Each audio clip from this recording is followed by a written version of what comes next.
Oh, good. Okay. Hi, everybody. Sorry for the delay. We're going to get going on our presentation and then follow up with a salve tutorial. Before we jump in, though, I will introduce myself and then we can move into the presentation. So my name is Lindsey Crowfoot. I am a Tlingit enrolled tribal member on my mother's side and Colville Okanagan descent on my father's side.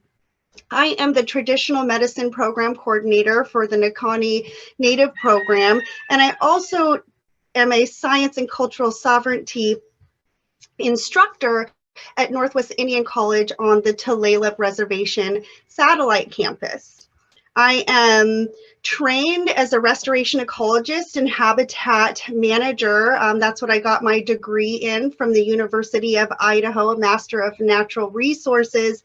And so I really spend my time working within the tribal community to restore their connection to the land, to the animals and the plants that have sustained their people since time immemorial. And as a part of that, I got called in to do this work with Nakani. And so today we're going to be doing a presentation based around some of that, and we're going to look at cultural keystone species and how Pacific Northwest Native tribal people relate to the species that have sustained them since time immemorial.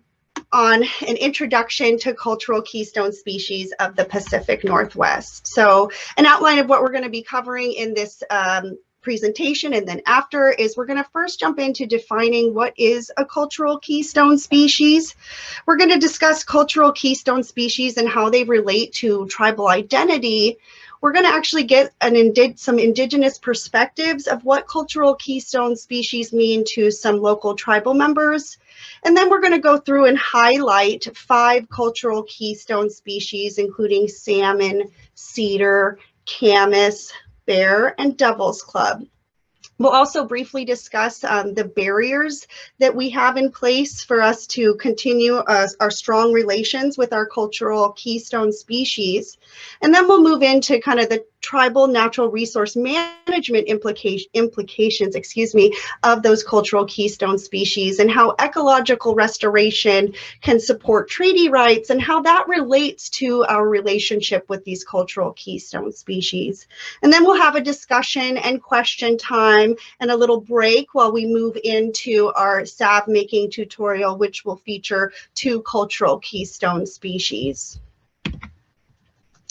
So first, let's look at the definitions. So these definitions actually come from a paper that was published in 2004 by Garibaldi and a renowned ethnobotanist, Nancy Turner. And so the first definition is that culturally salient species that shape in a major way the cultural identity of a people as reflected in the fundamental roles these species have in diet, materials, medicines, and or spiritual practices are cultural keystone species. So cultural keystone species include any culturally critical resource, including food, medicine, tools, toys, and resources incorporated into traditional songs, ceremonies, and language. So ultimately, cultural keystone species influence social systems and culture and are a key feature of a community's identity.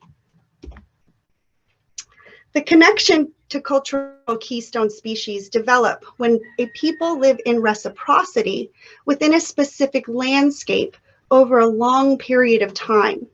Over this time, a strong relationship develops between Indigenous people and the species that cohabitate and sustain them within their traditional landscape. The cultural keystone species become woven into the hearts and minds of the people and become a critical and intricate part of the Indigenous people's culture. This relationship is so strong that the Pacific Northwest Indigenous peoples consider the plants and animals their relatives. In the Pacific Northwest, there are many cultural keystone species and different sets of cultural keystone species. There are some that are commonly known, and some examples of those would be all 5 species of the salmon, the chinook, the silver, the pink, the chum, the sockeye, the steelhead, our western red cedar, the orca whale, or over out on the coast, the northern Pacific gray whale. Cultural keystone species are tied to tribal culture and identity at multiple scales at one time. So we might look at the salmon people, and that is them identifying with that cultural keystone species, and that's a vast regional scale. The salmon people range from California up and through Alaska and over east into, Montana, Idaho, and so that's a vast regional identity, shared identity of Indigenous people with this cultural keystone species. It may be more local or broadly regional, such as the killer whale people here locally around the Salish Sea. Both the Lummi people up north and the Tulalip people a little further south identify with the killer whale as a cultural keystone species. It can also be very local. For example, the Geoduck village. Later in this presentation, we'll be getting some Indigenous perspectives on cultural keystone species. And one of the tribal people that we talked with mentioned that their family comes from the Geoduck village. And so it can be very local, this tribal identity. And then another example is that it might not be based on location. It can actually be familial. So it can, such as in the Raven moiety, in the clan system, or it can be hyper-local or familiar, such as the Beaver clan, maybe the Owl clan, or the Eel Brass House. So these cultural keystone species are operating on multiple scales at one time, and they're all tied in with the identity of the Indigenous peoples of the Pacific Northwest. So the connection to cultural keystone species is tied to tribal identity and or individual identity, and really kind of anything in between. There's lots of different ways that an Indigenous person might connect with or relate to a cultural keystone species. These connections could come from familial ties to a specific species that's passed down over the generations. It could be ties through marriage or shared species of high spiritual importance. There could be the shared critically important resource for survival that develops into a cultural keystone species, or a cultural keystone species might be a species that is very commonly present or only present within an ancestral land or waterway. It could be local species that are recognized as signaling seasonal change, and we'll talk about that a little more closely in an upcoming slide. The cultural keystone species could come from a shared or in common stories, songs, dances, and protocols bringing people together around a specific species. And it can also be very individual. So individuals may have a spiritual connection to a particular species or multiple species throughout their lifetime. There are many other ways that an Indigenous person or a tribal group may develop that cultural keystone relationship with the species within their ancestral lands. So the key takeaway here is that there is a diversity of ways that a people living in reciprocity with the land and the species that sustain them will develop relationships with the species that are considered cultural keystone species. So this could be from groups of tribes, individual tribes, groups of individuals within tribes, or individuals may have distinctly different cultural keystone species. But the relationship always isn't as explicit. It's not always about being the salmon people or from the owl clan or being the raven moiety. There's sometimes an implicit, relationship. And so I'm using the calendars of 2 Indigenous languages of Washington State to show that these cultural keystone species can also be relating to how people are moving or experiencing the seasons over time, moving with or experiencing the seasons over time. So on the left, for example, out of the Northern Lachute seed calendar, the months translate to what I have listed here. So March is when the frogs sing. April is when the sandhill cranes and swans migrate, or the time of the whistling robins. May is the time to dig roots. June is salmonberry season. July is blackberry season. August is salalberry season. Salmon is when the silver salmon run, or excuse me, September is when the silver salmon run, and November is when the chum salmon run. In the Insulichin language of the Colville Okanogans, where my family is from, March is known as the time of the buttercups. April is the time of bitter roots. May is the time of sunflower seeds. June is the time of serviceberry. August is the time of chokecherries. And September is the time of salmon. So the life and the times of the people in this area were tied to the species that were signaling seasonal change or abundance and availability for harvest. So the relationship wasn't always as explicit. Okay, so now let's take a look at how some local tribal members are identifying with the cultural keystone species of their tribes or themselves individually. We had a brief discussion with local tribal members, and it shows that there are a diversity of species that they consider to be cultural keystone species, and a diversity of ways that they're compiling these lists internally. So Mallory Simpson of the Tulalip tribes, for example, provided a list of species solely based on stories that she felt were central to the culture of her people. She provided a list based on a killer whale story, the seal hunting brothers story, which is depicted in the top right corner here, and then mink, raven, and salmon. Angela Hill of the Suquamish tribe, who is a tribal fisherwoman, highlighted the importance of hooligan, or eulachon and smelt, sardines, herring, and other small fishes that provide healthy fats and oils used for foods, bait, medicine, and the arts. She also mentioned alder, an important traditional medicine, and plant-based dye used in traditional wool weaving, carving, and cedar weaving. Natasha Gopin of the Tulalip tribes, who is a Lushootseed language speaker and teacher, shared that her grandfather has a piece of artwork that ties their family to the Geoduck village, connecting her to this traditional food source and cultural keystone species.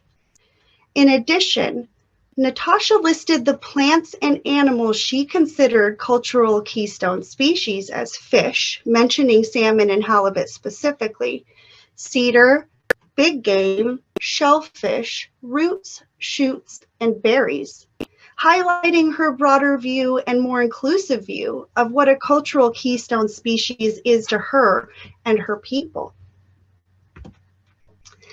Tana Green of the Tulalip tribes identifies as a salmon person of the salmon people and feels strongly connected to this cultural keystone species. She says, salmon bring us together culturally and have sustained us with their sacrifice since time immemorial. She believes bull kelp and the bull kelp forests are also a cultural keystone species of her people, because they provide shelter and food for the salmon. Tana also identified bear as another important cultural keystone species that is connected to her people through shared foods and medicines, and the teaching that bear has to share. She says, bear teaches us to digest our foods and medicines. So some other honorable mentions that came out of this discussion that we didn't really go into as deeply, but were absolutely mentioned were seal, salal, the woolly dog, which is now an extinct native dog to this area, the mountain goat, our wild rose, whale. There was no specific species discussed when this list item came up, and then mussels, strawberries, soybeans, and devil's club, and then beluga whale was actually mentioned as well. Angela Hill mentioned that her brother once carved a paddle with a beluga whale on one side and a geoduck on the other. The same day as this discussion, In Tacoma, a beluga whale was seen for the very first time since 1940 here in our Salish Sea Puget Sound waters. So while it may be a rare occasion that a beluga makes its way into this area, it absolutely has made its way into the artwork of the local peoples. So that was a really fun kind of thing to have pop up, that the day we had this discussion and the beluga whale being mentioned, that whale wound up in our waters for the first time in 80 years almost. Okay, so now we are going to jump in to highlighting some of these cultural keystone species. Now, some of these were mentioned within our discussion with the local tribal members, and some of them were not. But we have to, of course, start with the salmons. So salmon are a critical and intricate part of the Pacific Northwest indigenous peoples' culture. The Pacific Northwest indigenous people followed the salmon cycles throughout the year, moving between permanent winter homes and temporary fishing camps. 5 distinct species of salmon, along with steelhead and cutthroat trout, are utilized as a major food source, and Chinook salmon is particularly central to many Pacific Northwest tribes' culture. Salmon teaches us the honor of sacrificing to care for your people, and the importance of taking care of and respecting the salmon and the ecosystems that they rely on. Salmon is a staple food source that sustains the health and vitality of the Pacific Northwest tribal peoples and is deeply ingrained in the traditional songs, ceremonies, and language. Here I have a quote from Hank Gobin of the Tulalip tribes, an elder who passed in 2013, who says, "If you get sick, eat your traditional foods. You have to feed your Indian. Native foods feed your body, but they also feed your spirit." So protocols, ceremonies, dances, songs, and arts honor and protect this traditional natural resource and strengthen the relationship between the people and this cultural keystone species. An example of this is the first salmon ceremonies that people participate in here that honor the first Chinook salmon of the season. An immense body of knowledge surrounding the physical attributes, required habitats, life cycles, feeding habits was gained from the salmon so that the people could live. Tools, technologies, and ethical and sustainable harvesting techniques were developed and refined to perfection to ensure that the relationship between the tribes and the salmon could be sustained. Salmon provides an economic base for Pacific Northwest tribes. Historically, this opened up access to other natural resources via trade. Today, it supports tribal economies via income. Now, on the right here, you will see an image of the Puget Sound, Salish Sea area, and this is the documented winter villages of Western Washington. And the placement of these plank house or long houses along these river valleys really shows how tied people were to the salmon and the waters that provided their habitat. Every river in this area or waterway was lined with our longhouses, and that's because we were tied to the water and tied to the natural resources that that water provided, including the salmon.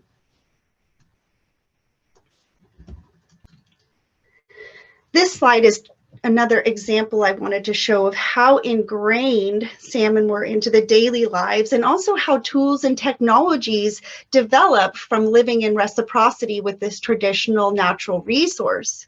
On the top left, we have Lummi Nation members in 1914 demonstrating how a traditional reef net was constructed. And those are some of the tools and technologies I was talking about that live when you're living off of the land with these cultural keystone species. So they developed their own system of being able to properly and ethically gather that resource from their coastal lands. On the top right, we have a picture of William Wheelup smoking salmon on the Tulalip Reservation in 1906. And so this is a gentleman who is about 100 years old that's still out there smoking his salmon in the open over an open fire. If we see, these are cedar boards that he's made these tripods out of to run the salmon across, and I don't know how many are there, but there's probably a good 20, 30 worth of salmon, and this would have helped him sustain himself. He could have traded off that fish, he could have eaten that fish, and it would have given him what they needed to sustain their families. On the bottom right, this image just, I think, really puts into perspective how large of a fishery that we had here, and how the indigenous people had so well refined how to fish, process, and put away this natural resource. So this is a fishing camp at Port Townsend in the year about 1900 that shows drying racks and cedar plank smokehouses. And you can see that there's, 3 stories, maybe 4 stories worth of fish that are drying, and not just this front cedar plank smokehouse lean-to that you see. There's also, if you look above, smoke coming out on the very top story there. And so there were likely smokehouses built on the structure, within the structure, and surrounding the structure so that they could efficiently dry and or smoke those fishes. This really puts into perspective the size of some of these operations that were happening in our indigenous fishing camps. And then on the left, I have a macaw woman out drying the fish. Often the men went out and did the fishing, and when this food was brought back in, the women were filleting, getting it ready for drying, and preparing that food. And so this would have been a part of her daily routine or seasonal routine anyways, preparing that fish and getting it ready to sustain her family and the people within her longhouse and tribe. So this slide is really to show how ingrained salmon were into the culture and the way that people lived their lives, and still today are living their lives. We have many tribal fishermen out there that are sustaining their families and their tribes through the economic benefit of fishing out there. Okay, let's move on to another cultural keystone species, cedar. So cedar is honored as a grandmother by most Pacific Northwest Native tribes. The relationship with cedar is critical to sustaining the health and wellness of the people, like salmon, both physically and spiritually. Cedar is known as the great helper of the Pacific Northwest because she has so many different ways that she has allowed us to survive. Houses, clothing. She's the great giver, the great helper, and she teaches us the importance and the honor of giving. Cedar is present in the traditional stories, songs, dances, and ceremonies, which are ingrained with many traditional teachings. And these teachings have helped, or shaped, the way the Pacific Northwest people live. This cultural keystone species is central to the way the local tribes live their daily lives. It provides shelter, canoes, warmth from fire, clothing and ceremonial regalia, baskets and carving material, tools, rope, cooking boxes, utensils, adornments, and much, much more, really. Cedar is a spiritual medicine that is used in smudging and steam baths and other ceremonies. Cedar is an important physical medicine that is high in vitamin C and has anti-inflammatory properties that work both internally and externally. It was traditionally and still is used to treat bronchitis and pneumonia, rheumatoid arthritis, and historically scurvy. We don't really have issues with people getting scurvy these days, but it was traditionally used to treat scurvy. So cedar is used as a smudge to remove negative energies or boiled in water to purify a space.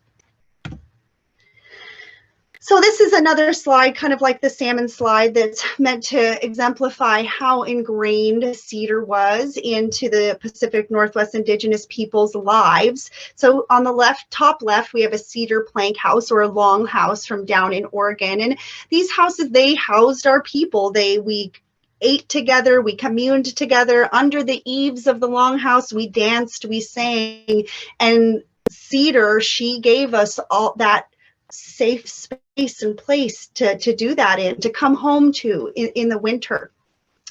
On the top right, we have a cedar cape. I mentioned, traditional regalia and clothing. Cedar can be woven extremely tight to give us weather protection, which is important here in the Pacific Northwest, and actually could be stripped very, very finely and made into almost a yarn that could be knitted or woven. On the bottom right, we have a bent wood cooking box. And so cedar planks would be steamed and then bent into a square shape, and a bottom and a top put onto them. And then this is how we could cook our food. And that's a really important thing for cedar to give to us, so that we can cook our food and keep ourselves healthy and keep our tummies full. And so we would steam our clams in here, our fish. We could make our medicines in these bent wood cooking box. It's a really big part of how people sustained themselves.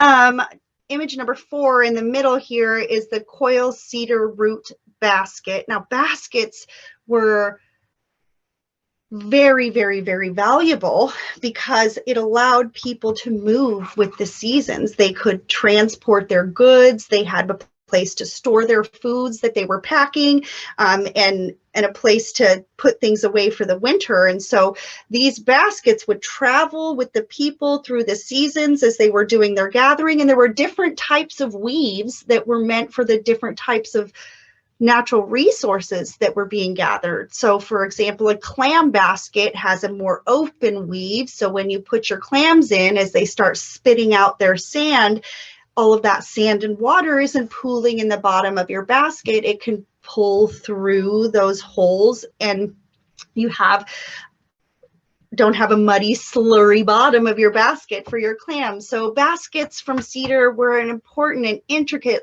part of every Indigenous person's daily life. And then on the bottom left, we have a figure, a deity actually, that's carved out of cedar that was found on Bainbridge Island in 1792. And this is a ceremonial piece. Now, it depicts some of the traditional regalia. There's abalone on a cedar hat there. He's wearing an abalone necklace and a chest piece. But really, it shows us the spiritual connection that this carving is a deity and a spiritual piece. On the right-hand side, we have, a carved cedar spindle whirl. And I really highlighted this one because it was tied to the daily lives of the women. This spindle whirl is affixed to a long post that goes through that hole.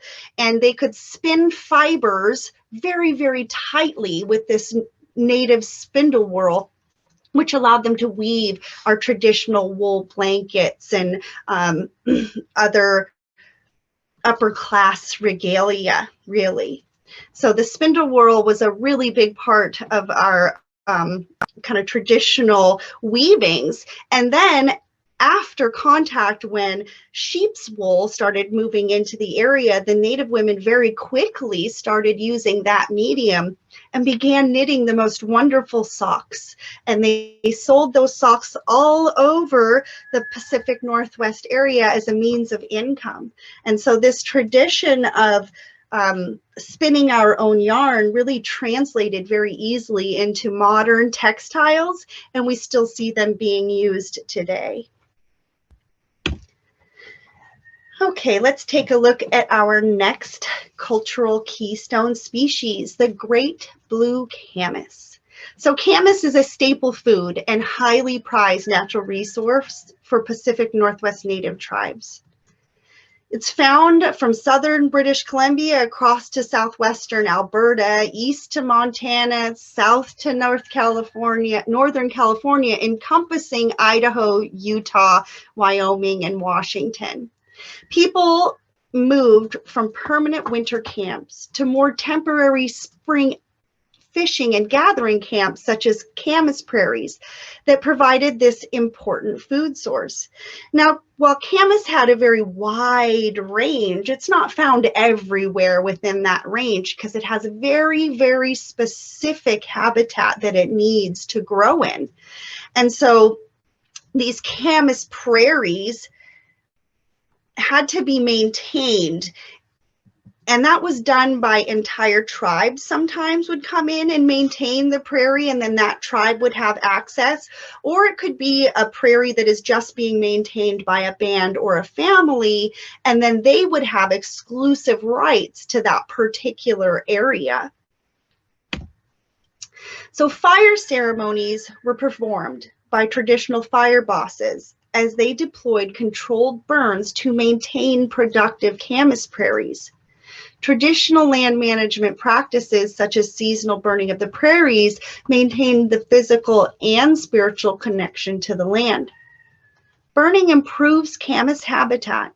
It reduces the competition to the Camas bulb from other vegetation, and it creates a microsite for Camas establishment.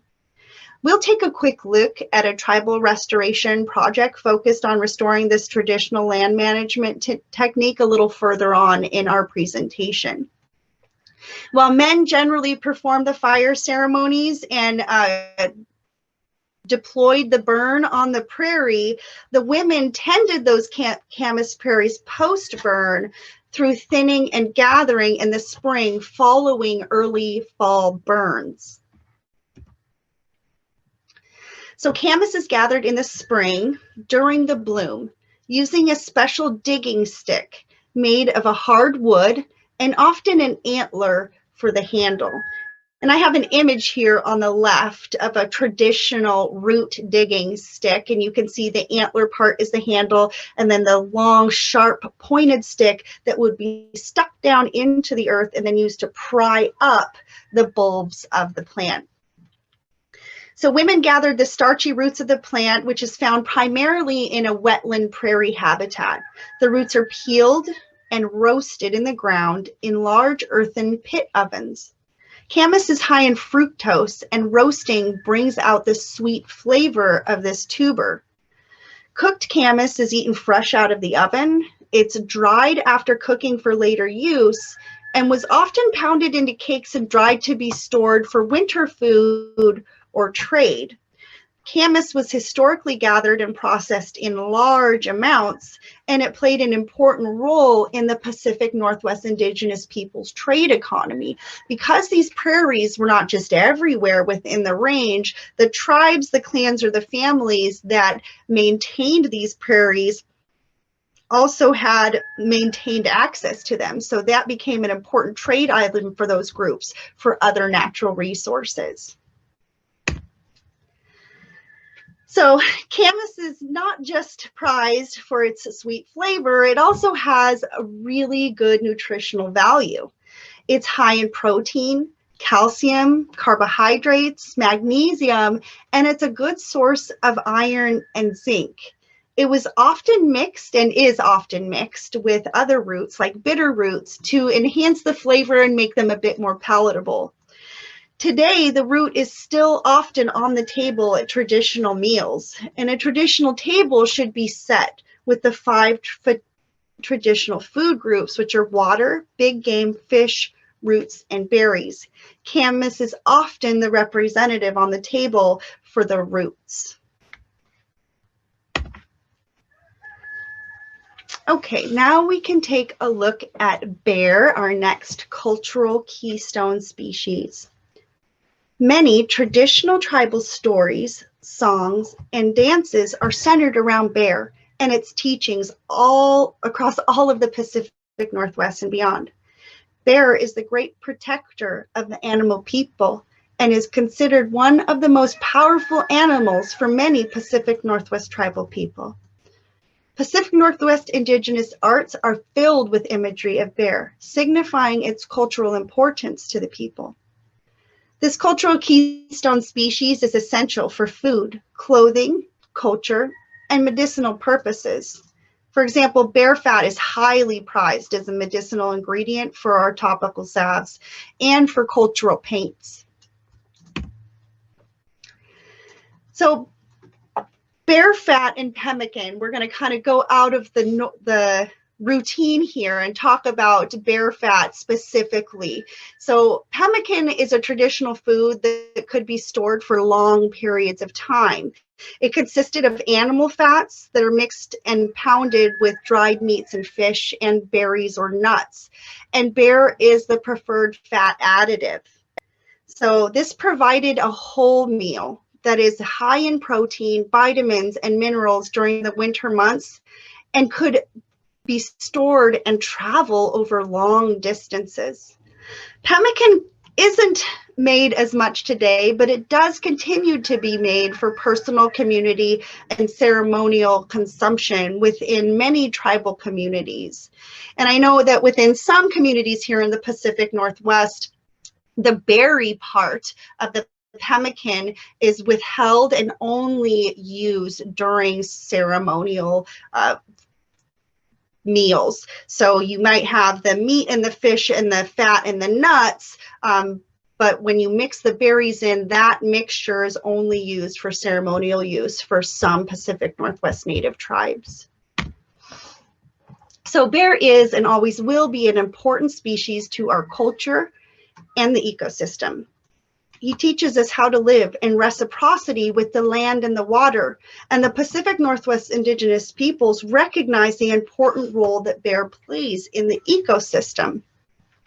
Now, today we know a little bit more about what that is fully, and so I'm going to be mixing in some of the kind of Western science-y things that we know that bear is doing out in the forest in this part of the presentation, because although we recognize that they were helping the health of the ecosystem, we weren't following a nutrient cycle traditionally. So bears actually play a really important role in prey regulation so that we don't get overrun with deer and elk and so that our forests don't get overgrazed. And they also increase the health of the forest floors and the stream banks because they build nutrient-rich, healthy soil. Bears urinate and defecate in the forest, and it increases soil nitrogen. And higher nitrogen soils along stream banks produce healthier riparian vegetation, which then protect our salmon fry. Bears are also natural soil tillers as they're root diggers like us. And while doing that digging, they are pulling up and moving soil around like a modern day farmer would to reestablish and maintain the healthiness of the soil. The disturbance of the root digging actually provides a high rate of plant biodiversity regrowth. And on top of that, bears are great seed dispersers. So after they consume and digest the berries that they eat, they are released back down into the soil, back into the earth when they're defecating in the woods. And then this actually also provides food for smaller animals.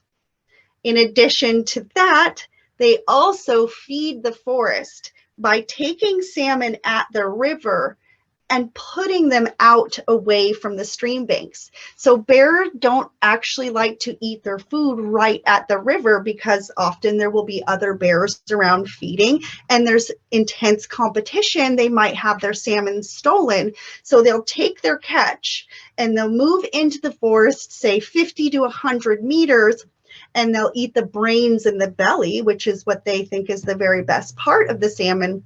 And they leave the rest of the carcass there on the forest floor, and then scavengers and decomposers come in and it breaks down, and that will feed more wildlife and then feed into the soil again more nitrogen.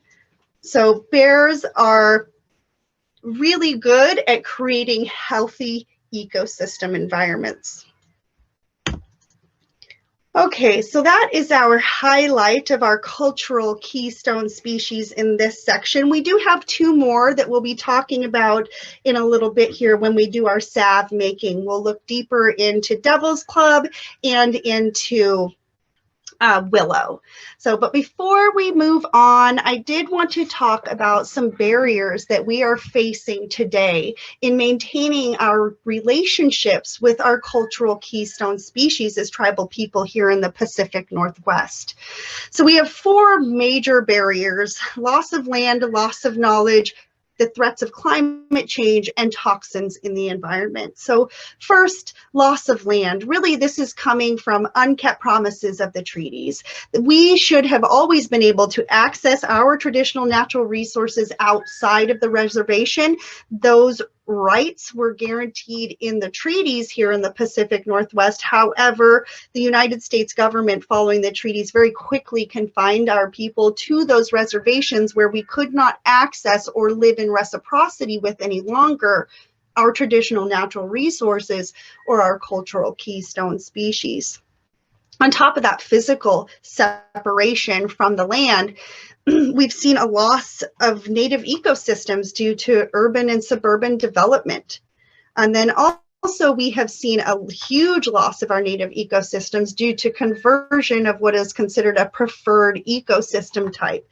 So for example, the diking and damming of a river to bring in a agricultural area in our river deltas. Many of our river deltas were converted into agricultural lands. They were converted from saltwater marshes and wetlands into, hay fields or whatever agricultural product was going to be grown. And so conversion to preferred ecosystem type has really led to a loss of land and our ability to access some of our cultural keystone species. So another barrier is we've had an immense loss of knowledge due to colonization. Government policies, the boarding school era, termination, assimilation, the 70s scoop, etc., have all removed us from our traditional teachings. And so we had a whole generation or several generations of people removed in the boarding school era that were not able to see what it was like to live in reciprocity with these cultural keystone species. And so there's a disconnect that has happened within the indigenous communities, or some indigenous groups or peoples anyways. So loss of knowledge has been a big barrier. We have seen a major revitalization and revival of our traditional ecological knowledge in the last, say, 30 years. And I hope that this will continue to grow and we can really kind of combat some of this knowledge loss. And then really the last two kind of go hand in hand: climate change and toxins in the environment, because climate change really comes from toxins that are being released into the environment, but up in the air, up in the atmosphere. So the big thing that's happening with climate change is that we're going to see temperature shifts and climate and weather pattern changes. And the type of ecosystem that grows on the land is directly tied to precipitation, temperature, and those sorts of things. And so if we see increasing temperatures and less rain, we're going to see a shift in ecosystem type, and that might actually remove some of our cultural keystone species from that area. For example, if we have a wetland area that gets dried out, we might see the bulrushes that would maybe be their native and used for our traditional mat weaving no longer be able to survive in that area. Also, with climate change, we will see rising sea levels, so we could see a loss of coastal species, plant species specifically, that may not be able to move up in elevation as fast as those rising sea levels are pushing them. Also, we're seeing entire villages of indigenous people displaced due to climate change here in Washington State out on the coast. And having to change locations from where you and your people have lived since time immemorial can definitely create a break in those cultural keystone species that you've been residing within that area.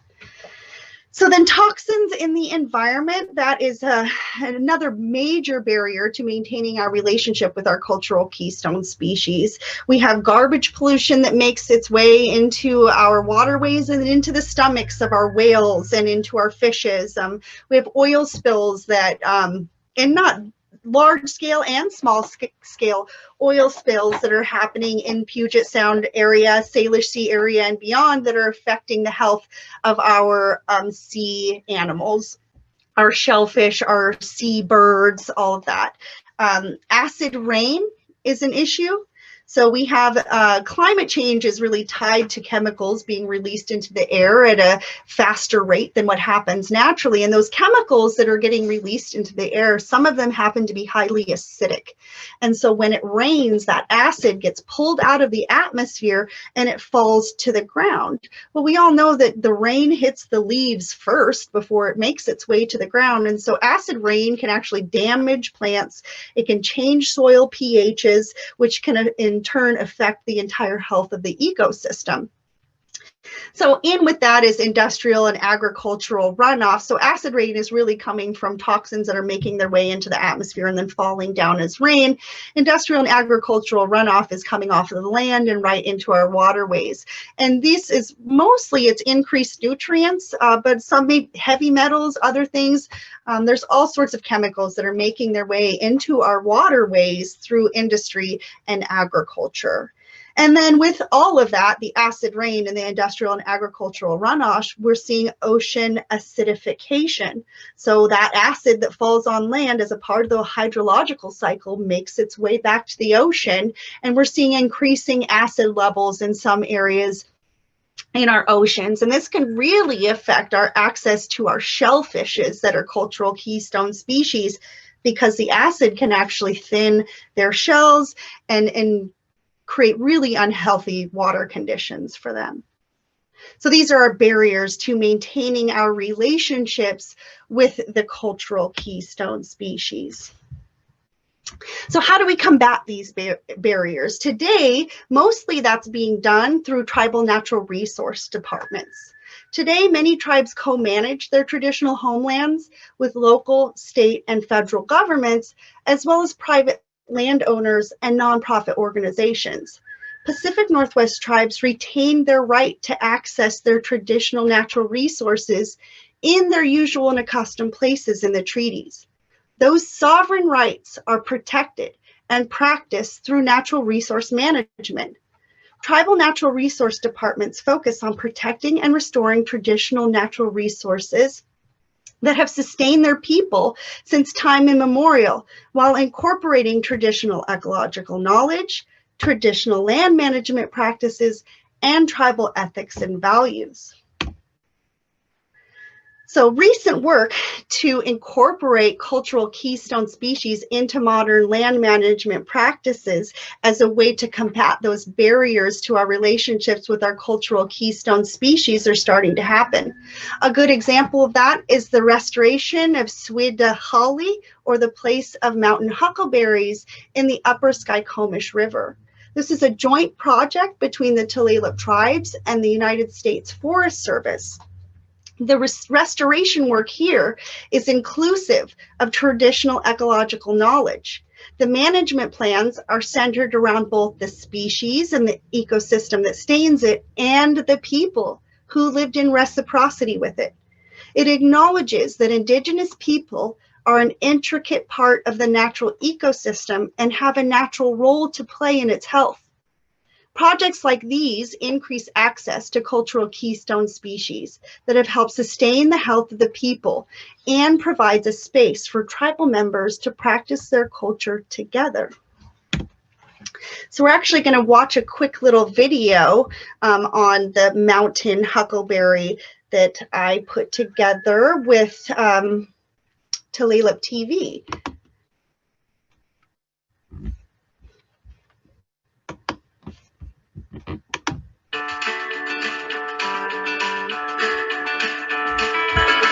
Can everybody hear that okay? Yes. Oh, great. Okay, just making sure.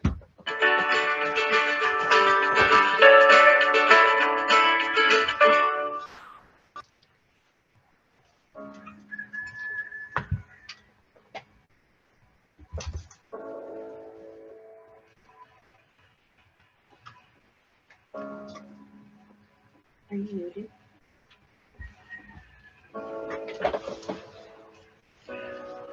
Today we're out here harvesting mountain huckleberry. I was invited up by a Tulalip tribal member to come and gather in their usual and accustomed area here in East King County in the North Cascades. Mountain huckleberry grows really only above about 3,000 foot elevation. This specific variety, of huckleberry is found in the subalpine and alpine area. You're going to find them on really steep slopes. Traveling up into those areas is really difficult. And then once you move up into the berry fields, you're having to navigate those hillsides and that really steep terrain.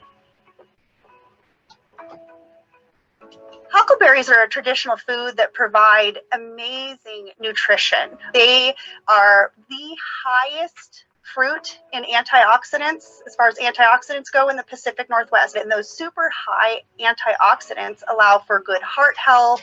It helps regulate cholesterol. It helps balance and regulate your metabolism.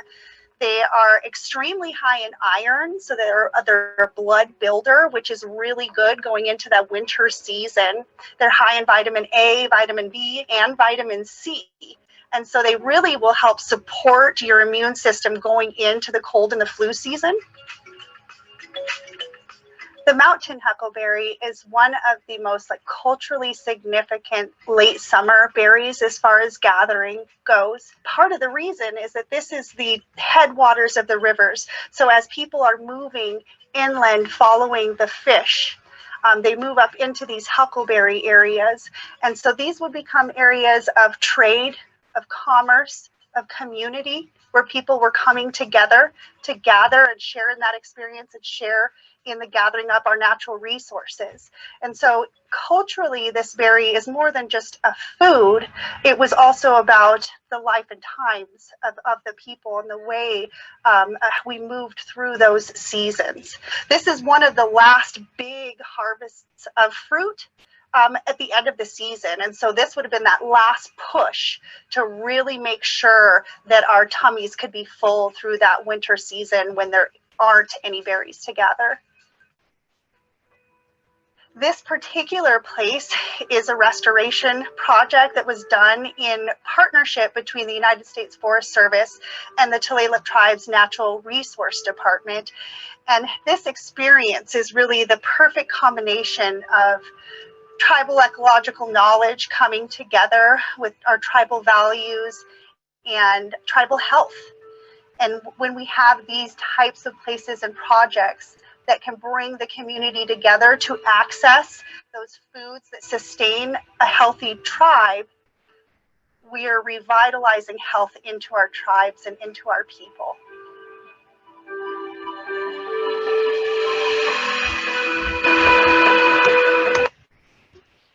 Okay, so there's our little video on the restoration of Swede holly for the Huckleberry Mountain. So now we are going to go on to another restoration project that really is helping break those barriers to reconnecting with our cultural keystone species. And this one is a Camas Prairie restoration project. The Siletz and the Grand Ronde tribes have partnered to reintroduce the ancient practice of prescribed fire on their ancestral lands to restore and increase Camas Prairie habitat. This is, again, a joint effort with the United States Forest Service to restore a degraded prairie wetland through the reintroduction of traditional burning. So this project is on a 10-acre site on the terrace of the South Siantum River. And what they did is they came in and they removed encroaching trees and invasive species and applied a prescribed burn. In the meantime, they had collected Camas seeds and bulbs from nearby locations and then came in and planted those Camas seeds and bulbs post-burn. Now the prairie will be maintained through recurring prescribed burns by the tribes every 2 years. And this picture up here on the right is actually the group of tribal members with their fire departments that are out there deploying this prescribed burn on the site. So this restoration project increases the tribal people's connection with the land. by restoring their natural role in the ecosystem. It increases access to this traditional food that has been gathered and helped maintain the health of the people since time immemorial. And it also enhances the winter range forage quality for elk and deer.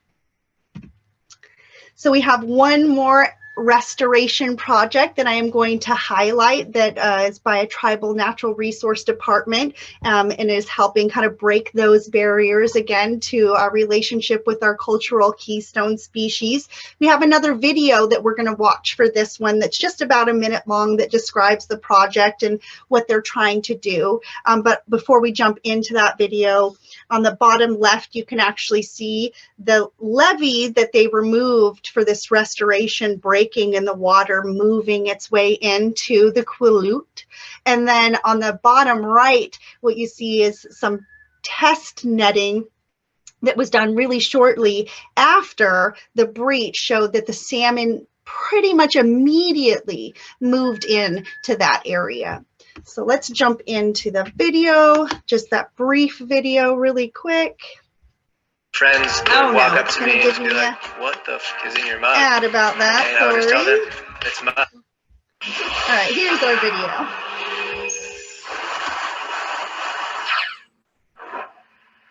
At low tide, August 28th, the U.S. Army Corps of Engineers breached a levee separating fallow farmland and Possession Sound saltwaters.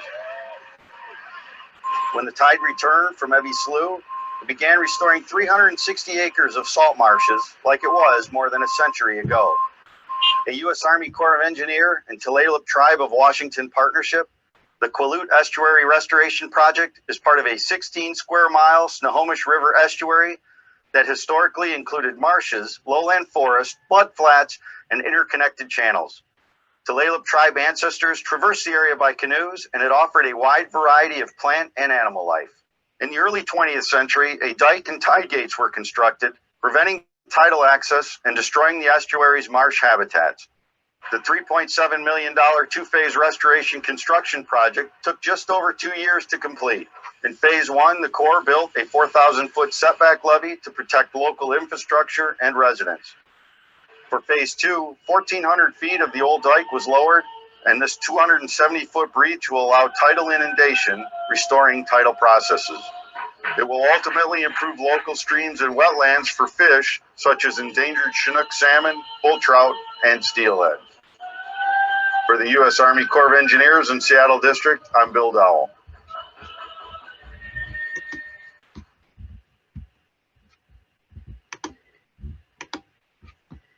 Okay, so this particular project is really close to my heart because this is where I did my undergrad work. So I graduated with my Bachelor's of Science in Native Environmental Science in 2016 from Northwest Indian College.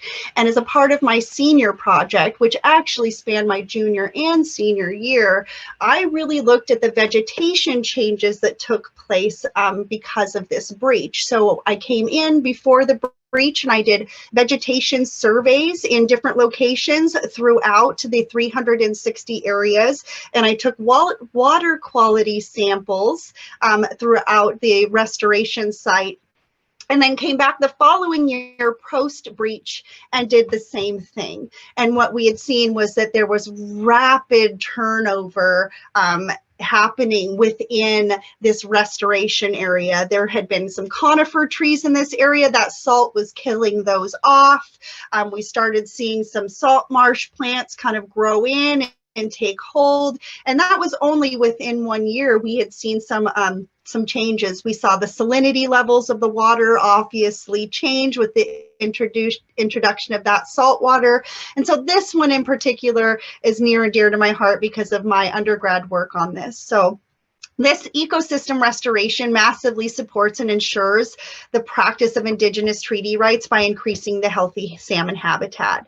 As salmon are reconnected to their native and natural salt marsh ecosystem, they can navigate the natural channels, move upstream to spawn, and guarantee their continued survival.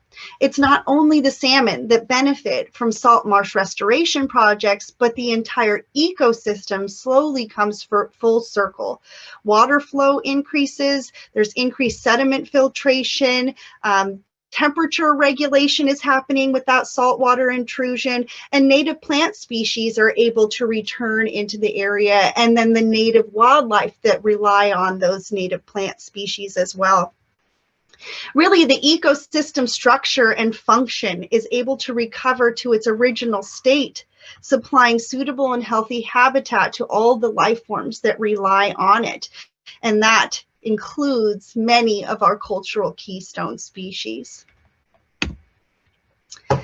So ecological restoration projects that are not inclusive of the natural roles that native people filled in the ecosystem have failed to restore the ecosystem.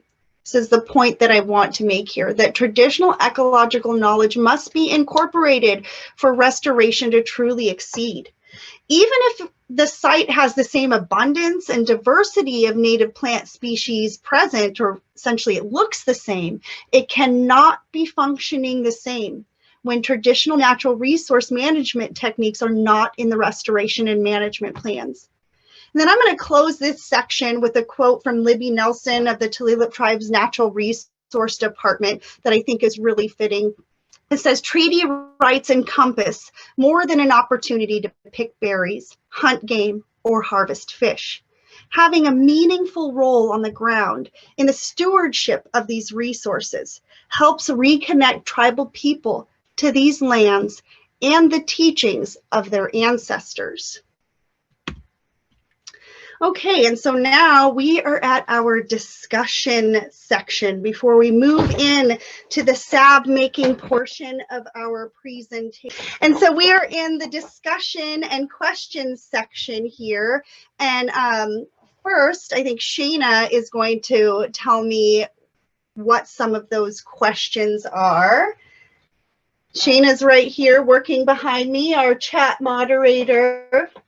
Well, in the beginning, we lost some questions. Yeah, so Shayna lost connection at the beginning of the presentation. And when she came back in, there were a few questions that had been asked early on that she wasn't able to access. So if you asked a question early on, maybe you could put your name in the chat and we can have you unmute and you can just ask the question live. Do you have any that were up before? No. Does anybody have any questions or comments? I'd like to hear if anybody, themselves has a cultural keystone species that they might want to discuss, or a shared cultural keystone species with the ones that we highlighted here. I would love to hear what people think about like the cultural keystone species concept in general. Was it something new that you had just learned about, or had you kind of already known but really weren't able to fully kind of develop what it meant? I would love to hear what people think. So Jonathan asked, when people are picking berries, do they pick all of them at one time or leave some for the bears? Oh, so Jonathan asked, do they pick all of the berries at one time or do they leave some for the bears? So as a rule of thumb, we never harvest everything of one species, right? And so depending on the berry or the plant that we're harvesting, there's going to be different amounts that we might harvest. So but a good rule of thumb is to never take more than 50% of what is on the bush or in the ground, right? Because you want it to be able to seed, you want it to be able to continue. If we pick every single berry, then no new seeds are being dropped into the ground, right? And we're not letting our relatives have their portion of the food. So yeah, it's important to understand the ethical process of harvesting before you go out there and do it, for sure. Okay, Caitlin asks, have there been any attempt to bring back the woolly dog? Oh gosh, that was Caitlin. I would absolutely love to see what that might look like. So I know that there's a lot of genetic analysis going on with this specific species right now. The Smithsonian Institute has been doing a lot of studying because initially it was thought this wasn't a native dog. They had thought that this was a European introduction early that then had been domesticated by the indigenous peoples of the Pacific Northwest. but the Smithsonian Institute was able to pull out a lot of old blankets from their archives and start doing genetic testing on those blankets, and found that indeed they are their own distinct species and are not related to the European dogs that were brought in early. And so I think maybe along with some of that, we could look, there may be some kind of thought of how we might be able to bring the species back. So I think it was in 1915-ish, I want to say, that the last woolly dog was documented here in the Pacific Northwest. So they would have to do some, genetic magic, right? Which has been done. We've seen it done with sheep. We've seen it done with other species where they have done this, not necessarily resurrection of an extinct species, but having one species maybe carry another or something like that. So I'm not sure that there's anything in the works for that, but I think it would be pretty cool. I also think that we would have to really talk to our elders about the ethics around that kind of thing and applying modern science to our traditional cultural keystone species and how they would feel about doing that kind of a thing. Okay, Melissa asks, are there any other restoration projects coming up? Oh my gosh, there's so many. I couldn't even list them. The tribes are just working like crazy out there to reconnect to these cultural keystone species. I mostly know Tulalip because that's where I work and that's where I spend a lot of my time. But really, if you go on to any tribal page, go under their natural resource department section on that tribal page, and usually they'll have a list of the projects that they're currently working on. You can also find some of that information on the Northwest Treaty Tribes website, because they often will highlight local restoration projects that are being done by the Northwest Treaty Tribes that are involved with that organization or grouping. So there's lots and lots of them happening all over Puget Sound area, Salish Sea area at varying scales. Some of them are very tiny, a half an acre. Some of them are huge, thousands, I don't know about thousands, but hundreds of acres. So yeah, we're seeing lots of it, and there's lots of different tribes involved in this process. Okay. Cara asks, what are some of your favorite ways to protect keystone species in our day-to-day life or in our own backyards? Oh, that's a really good question. One, in your yards, there's one thing you can do is always plant native plants, and always check the Washington State noxious weed list before you plant anything, and remove anything in your yard that is on that list. Those noxious weeds displace our native species. And so we need to really protect against that. That would be the place that I would start. Another thing is volunteer work. Doing volunteer work with the State of Washington Department of Natural Resources or one of these tribal groups and get involved in these restoration projects. Restoration is severely underfunded, and they need free workers. They always want to volunteer. They usually have to plant thousands of trees or 152 of this plant, and they just need hands. You don't need to be skilled to dig a hole and put a plant in it, but it can make a huge impact on the project and revitalizing that species back into our tribal communities. Okay, Janie asks, have you noticed with these restoration projects, is there also a restoration effect / revival / resurgence of language and culture connected to these cultural keystone species? Oh, that's a really great question, Janie. Yes, absolutely. And I will say that it also depends on the project, to be truthful. Some projects are really still kind of being managed the Western science way, even within our tribal natural resource departments. I know, for example, up at the Huckleberry Mountain that I was talking about, they went out and they'd have native signs out there with all of the Lushootseed language. They've had elders come out and name the different species that are there, name that mountain. And so language is definitely being revitalized in that process within that specific project. Absolutely. Yeah, and every year at this particular site, they take groups of youth and elder up to really reconnect the people. The Natural Resource Department does, along with the language people and some of the cultural leaders there. So, and I think that's happening across most of these tribally involved, at least, restoration projects. I believe that's all the questions. Okay, that's, I think, all the questions. If anybody wants to jump on and ask me a question live or make a comment, you can throw your name in the chat and then I'll call on you to unmute. Otherwise, we're going to move on to our next section. Nobody popping up? Okay, so we need to take like a 3 minute break so that we can move locations so we can quickly do our actually, that's not true. We're not there yet. We're not there yet. We're running a little bit behind schedule because of our late start, and I almost jumped ahead. I have a little bit more presentation to do, then we're going to move locations. All right, let me get myself back to where I was. Share my screen again.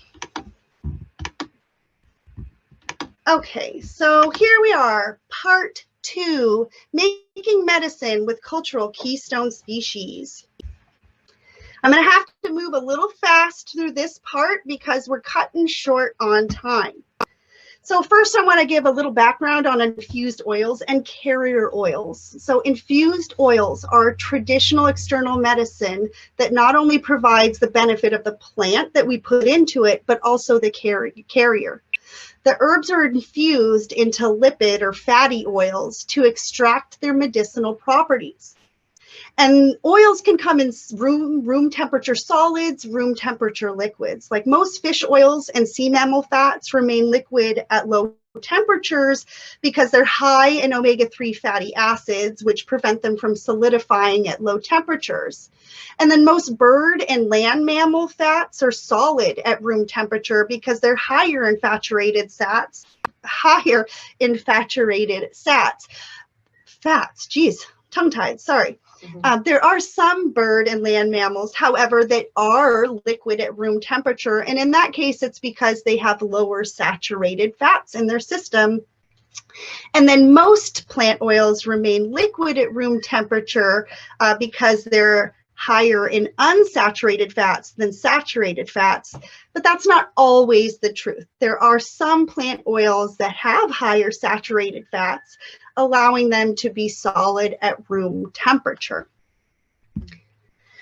So on the left, I have 2 lists here. On the left are examples of traditional carriers, the fats that we put our native plants into for medicine. And then on the right, what are the common carriers that we're infusing our medicines into today? So some of the traditional carriers are our hooligans, or our candlefish and eulachon, whale fat and oils, seal and sea lion fats and oils, bear fats, deer, elk, moose fat, duck or geese fat, squirrel fat, raccoon fat. Essentially, we would use any animal that we hunted or fished that had enough fat to render for medicine. The common carriers used today are olive oils, which is what we'll be using today in our salve, sunflower, jojoba, a coconut oil, which is one of those plant-based oils that is solid at room temperature because of the high saturated fats, and then avocado, argan oil, shea butter, again, another one that's solid at room temperature, and then beeswax, which we know is very solid at room temperature. Oh, I probably should have put this in the big mode. Sorry, guys. There it is. So let's take a look at the health benefits of olive oil and beeswax because that's what we're using in our salve today. So olive oil contains vitamin E, which restores damaged skin cells and prevents damaging ultraviolet light from penetrating the skin layers. It contains vitamin A, which along with E helps repair cells, aiding in healing skin cuts, abrasions, or rashes. Olive oil penetrates deep within skin layers, making it a great moisturizer. It has a lot of antioxidants present, which reach deep into the pores to help remove dead skin cells, dirt, and even blackheads. And it can treat and prevent returning acne, as it actually removes excess oil on the face. So then the health benefits of beeswax. Beeswax provides a barrier from environmental contaminants. It holds in moisture and reduces dryness, but is also breathable, so it doesn't clog your pores. It's called a humectant. It's a substance that attracts water molecules, so this helps keep your skin hydrated. It's antibacterial, keeps your skin clean, and reduces the risk of infection. It's also high in vitamin A, which means it helps in cell turnover rate, reconstruction, and helps your skin stay elastic. So beeswax is also anti-inflammatory and has been shown to help soothe burns, treat eczema, and promote the healing of wounds. So we have a couple of plants that we're going to be going over, and because of time constraints, I might move pretty quickly through these. So Devil's Club is the first one. This grows in colonies, spreading roots along waterways. It thrives in moist woods with deep, well-drained soil. The leaves are shaped like maple leaves and have 7 to 9 sharp points. There's spikes on the stalks and ribs on the back of the leaves. It produces white flowers that turn into red spikes of berries and grows 12 to 15 feet tall. We harvest this from spring through summer, and we avoid the time when the berries are in full production because this is a preferred bear food, and we want to be sure that bear can get his medicine too. So to harvest, we cut the stalks at the base. We use a blunt object to scrape the outer bark with the spines, peel inner bark for medicine, and then we air dry it. When we are harvesting, we carefully select only a few sticks from the colony and take a variety of sizes or ages, leaving the largest or oldest plants. So here we have a quick video to watch about the Devil's Club. I think we're going to have to skip our video because we're running out of time. I apologize, but I will show it to you so you can come and you can watch it. So if you go on to the Tulalip Tribe's Vimeo page from Tulalip TV, you will see this video called The Harvest Devil's Club, and it will give you more information on the harvesting of it. And you can actually see us scraping that outer bark off of the sticks of the Devil's Club. So I do encourage you to go and watch this video once we have finished our presentation today.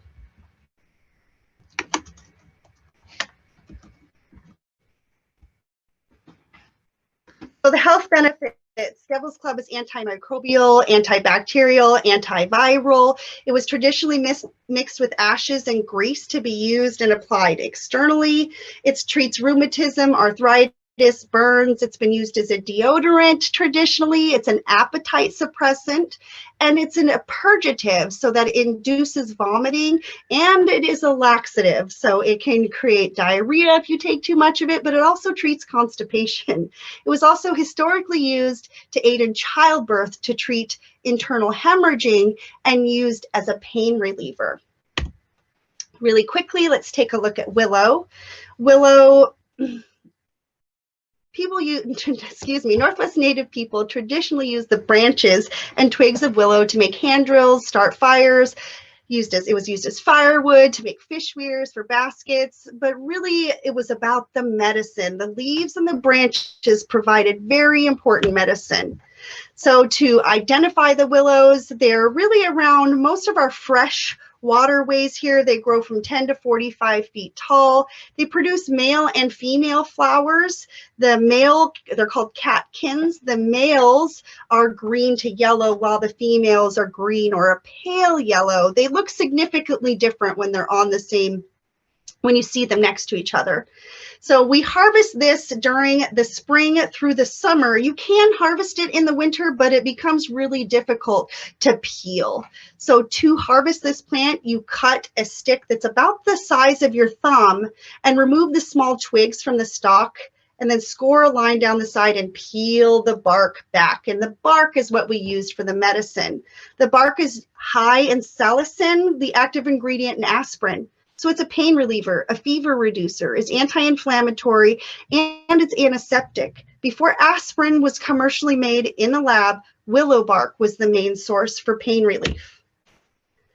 Okay, so now it's really time to start making the salve. We're going to take just a few minute break really quick while we run over into the kitchen. Thank you, Lindsey. And while we take the break, I'm going to talk a little bit about the Nakani Native Program, just briefly, while we're on break. Great. Great. Welcome. Ganesh, thank you so much for being part of this gathering today, virtual gathering. And the Nakani Native Program was actually formed in 2017 once the American Friends Service Committee had actually laid down the Native Program, which had been around for like around 60 years. And so we've now been operating for about 5. And if you go to Nakani, NAKANI.org, that's our webpage. That can give you a lot more detail about us and about our vision and mission and the work that we're doing. And luckily today and in the future, we have a wonderful grant supporting us to do this traditional medicine, which is through Healthier Here. And I also want to recognize we have a couple of wonderful board members that are a part of this today's Zoom. We have Jonathan Betzall, who is our treasurer, and we have Lisa Powers. She's also a board member. Thank you so much for being here. I know she's very busy. She's a great sewer and also a great cook. She's making some apple pie today for an event later today. And so we're so pleased that you're here with us. We did some work last year as well. I don't know if any of you know. Last year we received a grant from Stand Up to Oil. So we were doing some wonderful workshops online because of COVID-19. Last year we also did some food delivery and as well as support for some homeless. And we also did workshops that were like we did last year, which is similar to this year. So please, yes, thank you so much. Please, if you have any more questions, please put them in the chat. And we have a couple of other board members also. Lindsey, let me know when you're ready. I think it looks like she might be ready. Thank you so much for being here today. Okay, yeah, I'm back. Now you can't see me anymore. What you're seeing is the pot here, right? So we are going to make our salve, and I'm going to start out with the Devil's Club. So this has been in my jar. We went out, harvested the sticks, peeled them, scraped them, dried them, and then I put it in this jar about halfway and filled it up with oil. And this has been sitting in a crock pot actually on warm for almost 3 days. So I think that we have extracted a lot of that medicine. So when you're making the oil, you need to take your dried plant typically and weigh it. And then you take the grams of that plant and multiply it times 5. And that's how much oil that you want to have in there. So if you have 100 grams of dried plant, you're going to want 500 milliliters of oil. That's the standard ratio. So I'm going to start out by just pouring my oil in. Here I have which is a cheesecloth I reuse for this purpose. And I'm just dumping out all of my oil. So actually making the salve does not take very much time at all. It's really the harvesting of the plant, the drying it, and the processing it that really is the long part. And so here I've pulled this through, and I'm going to lift it up and kind of strain out my oil, squeeze out my bag. So for your oil, I did the crock pot method, which is the easy method. You can put your plant in the jar with the oil, and I put it on warm, and you do that for 18, 24 hours. The more woody the plant, the longer you need to do it. And then you can strain your oil. You know, the long method is to put those plants into that oil and then let it sit for 4 to 6 weeks in a cool, dry place. And then the oils will naturally infuse, the oils from the plant will naturally infuse into your carrier oil. Okay, so now we have our oil in our pan. And to make the salve, we need 500 milliliters of oil. But before I do that, I'm going to scoop in a little bit of coconut oil. I didn't have this in the list, but I always like to throw like a spoonful or so in because I just love the way it feels. It really makes a nice smooth salve. And so I put a few scoops of the coconut oil, and you'll see. So I use organic products. So this is USDA organic. I think that is really important. Do not use cosmetic grade for these salves because it's not regulated by the USDA. And so always get this USDA stamp and then organic preferably. So I put in a few scoops of my olive oil, or excuse me, my coconut oil into my olive oil.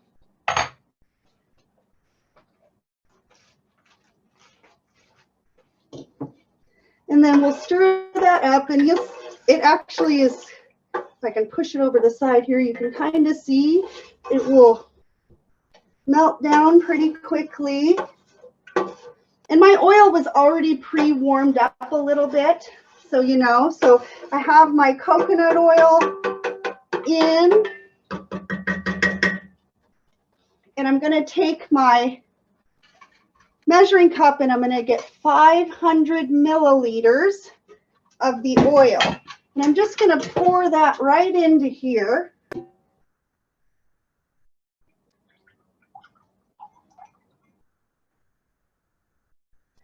And then the oil that I have left, what do I do with the funnel? Oh, right here. I will pour into this other jar, and I'll use this for later because I'm only going to be using the 500 milliliters right now. So that will just get set aside. So now we have our 500 milliliters, and I'm going to pour it back into my pot. Now, I think you guys saw that I have this on a little hot plate here. It was easier for me than going back and forth between the counter and my stove for this tutorial, but you'll just want to have this on your stove at low. You do not want to get this oil very hot. You want it just hot enough to melt your beeswax.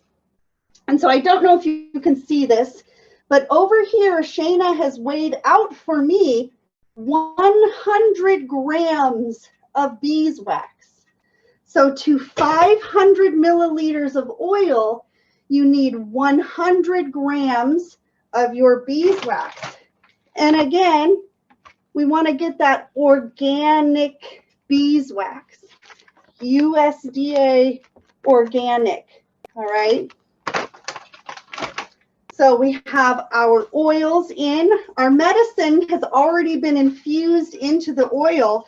And now we can add our 100 grams to 500 milliliters of our beeswax. And then we're going to stir it up. And the beeswax, I really like to get these pellets for these melts because they're already really nice and small and thin, and so they melt out really quickly. Sometimes I do, just because it's more cost effective, actually buy a solid block of the beeswax. But cutting that into chunks and making that work is actually pretty difficult. So now really all we're doing is we're waiting for this wax to melt. And then we can pour it into our tins.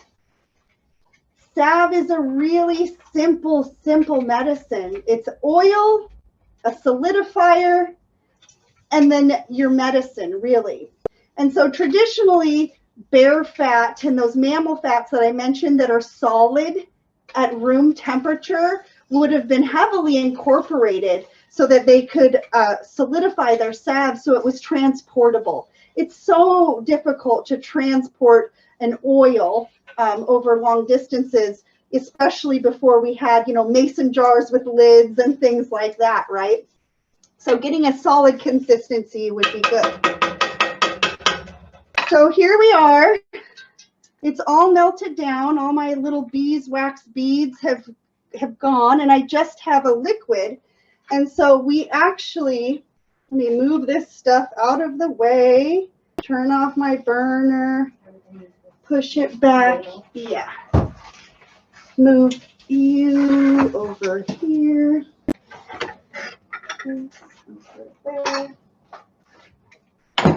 And slide it down. And so you guys can see that we now have our salve here. And we're going to take,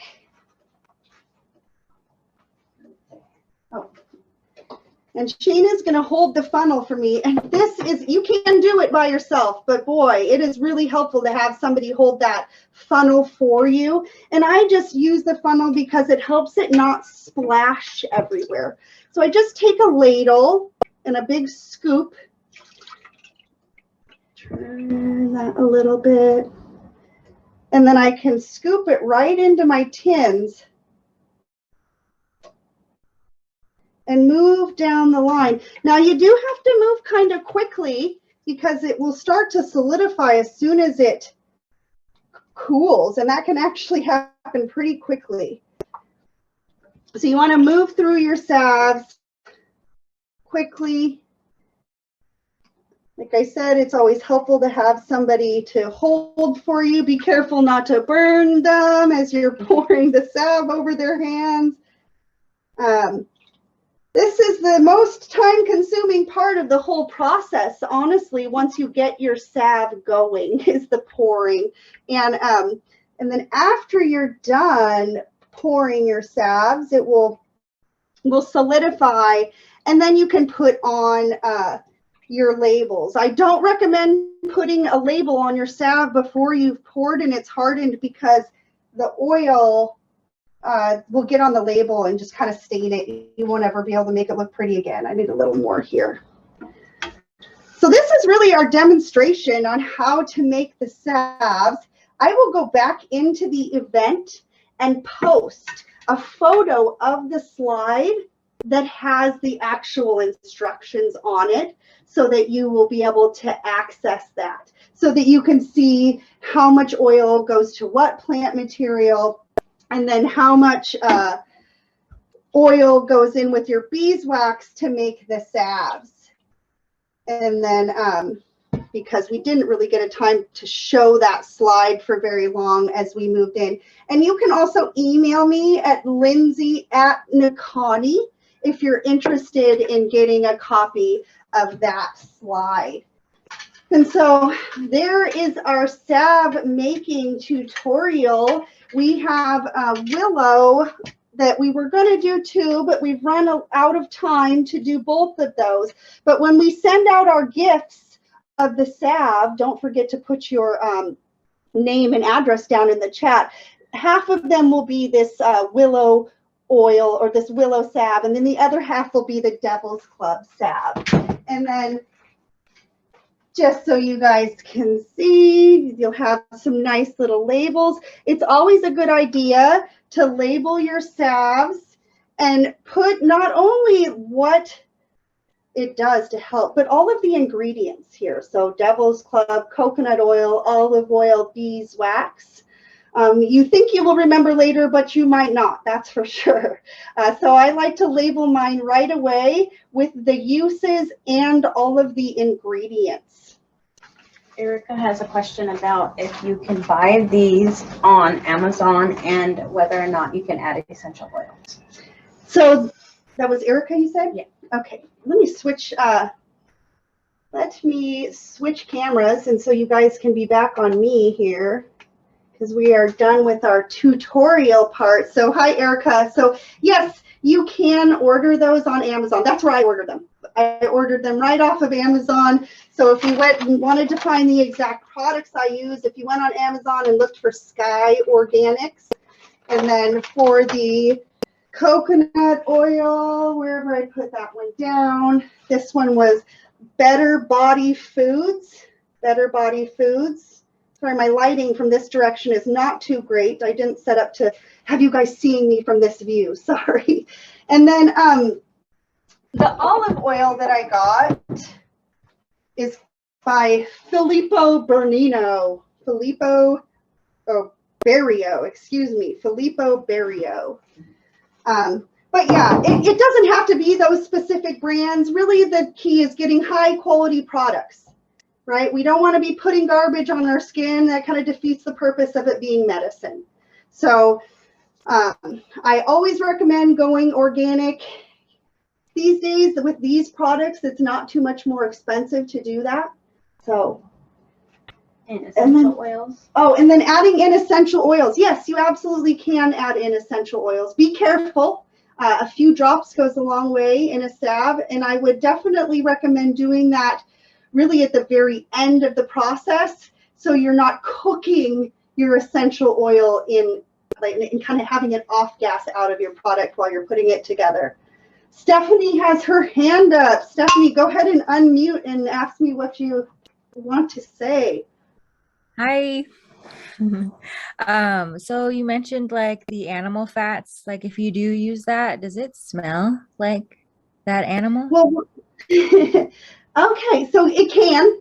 Most fat that is rendered, the majority of the smell comes out of it. So what I mean by rendered is you heat it up and you get all of the nastiness, strain it all out, and then it re-solidifies. And yes, there definitely can be, especially with the fish oils. But mammal fats tend to, once they solidify and are rendered, not have a very strong smell. And if anything, they smell a little bacony, maybe. But absolutely, they can have a smell. The mammals, it's not as strong. I've noticed with birds and with fishes, they can be very strong, actually. Okay. I was just wondering because it's hooligan season right now, my dad said. It is absolutely right now. And so go wring some of that oil out of them. Right.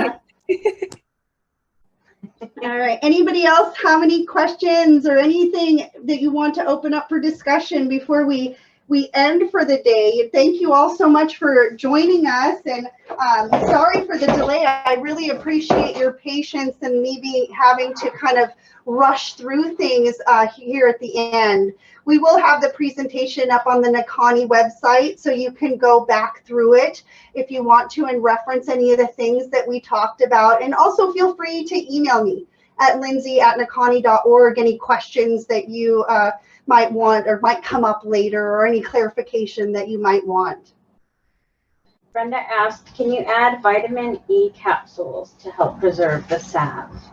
Absolutely, you can. But as I mentioned, though, the olive oil itself and the beeswax, or no, beeswax was vitamin A, but the olive oil already has vitamin E in it, but you can enhance it for sure. You can put more in.